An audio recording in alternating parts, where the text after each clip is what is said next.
2 సార్లు పిలిచాం, రాలా. ఇందాక గొంతు పిలిచానే, ఏం మాట్లాడుకుంటున్నారమ్మా అని, రా అన్నా. ఆ రాకి ఈ రాకి తేడా ఉందా లేదా? ఇది కాగితం మీద ఎలా చూపిస్తారు మీ రెండింటికి తేడాని? చూపించగలరా? చూపించలేరు కదా. రెండోసారి కూడా విందా, రా అన్నా. ఇది ఎక్కడ చూపిస్తాం కాగితం మీద? ఒక్కొక్క దానికి ఒక అక్షరాన్ని 14 రకాలుగా ఉచ్చరించవచ్చు. మనం కూడా ఉచ్చరిస్తాం సందర్భానుసారంగా, మనం గుర్తుపట్టాం. కానీ ఇప్పుడు నేను చెప్పినవన్నీ మనం వాడలేదు. ఏమిటి రా అన్న ఒక్క పదం ఎన్ని సందర్భాల్లో వాడాం?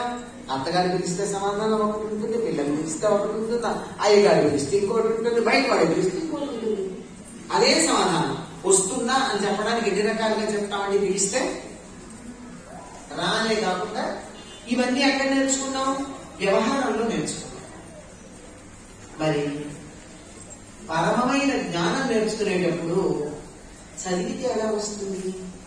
శృతి వినాలి. గురువు దగ్గర కూర్చుని గురువు ఎట్లా ఉచ్చరిస్తున్నాడో విని తిరిగి తాను అట్లా ఉచ్చరించినట్టయితే స్పష్టమైనటువంటి అర్థం వస్తుంది.